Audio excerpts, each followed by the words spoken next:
السلام عليكم ورحمة الله تعالى وبركاته. داوديال kulanti waxaan oo wanaagsan halka aad nagala socotaan ama aad naga daawanaysaan waa Jabba TV arintiisa labaad ee magaalada Muqdisho. Qodobada aan soo qaadan doono waxa ugu doorka roon safiirkii Turkiga ee Soomaaliya oo midowga Afrika ka dalbaday inaysan faragelin siyaasadeed ku sameeyeen gudaha Soomaaliya. Midowga Yurub oo war ka soo saaray waqtigii loogu daray in guddiga doorashada uu hor yimaado baarlamaanka federaalka.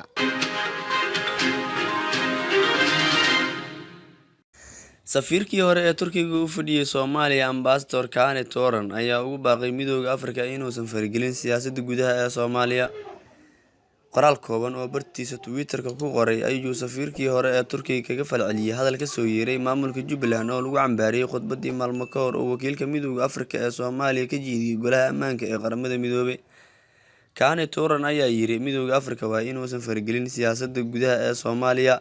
midowga Afrika waa inay dhexdhexaad ka noqdaan kooxaha siyaasadda haddii kale waxay wiiqi doontaa xasiloonida jilicsan.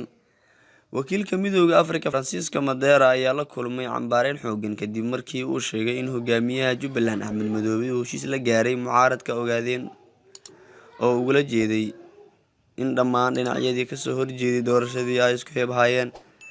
madaxweyne ku-xigeenka Jubbaland Maxamuud Sayid Aadan iyo Cabdirashiid Xidig oo ka mid ahaa xubnihi mucaaradka ee la heshiiyay Axmed Madoobe ayaa si kulul uga jawaabay hadalka Madera kuna tilmaamay mid aan la aqbali karin iyo anshaxumo waxaana ay ku baaqeen in dalka laga saaro. dhinaca kale ergeyga midowga Yurub ee Soomaaliya Nicholas Berlanga ayaa durba ka falceliyay dib u dhac ku yimid waqtigii guddiga doorashooyinka qaran ee ay hortagi lahaayeen baarlamaanka federaalka Soomaaliya. qoraal uu soo dhigay bartiisa Twitter-ka ayuu walaac xoog leh kaga muujiyay waqtiga cusub ee loo aasteeyay guddiga doorashooyinka qaranka.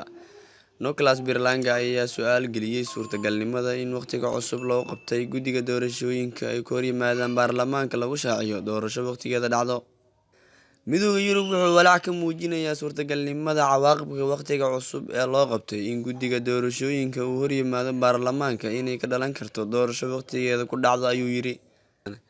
hadalka ka soo yeeray midowga Yurub ayaa ku soo aadaya xilli guddiyada joogtada ah ay go'aamiyay in guddoomiyaha guddiga madaxa bannaan ee doorashooyinka qaranka Xaliimo Ismaaciil Xaliimiyare ay baarlamaanka hor timaado 27 Juun kana soo horjeediso warbixin ku saabsan doorashada dalka xilliga ay dhacayso iyo nooca ay noqonayso doorashada. warbixinta guddiga doorashooyinka ayaa markii hore qorshe u ahaa in la soo gudbiyo 27 bishan May, taas oo ay macnaheedu yahay in hadda dib looga dhacayo muddo bil ah.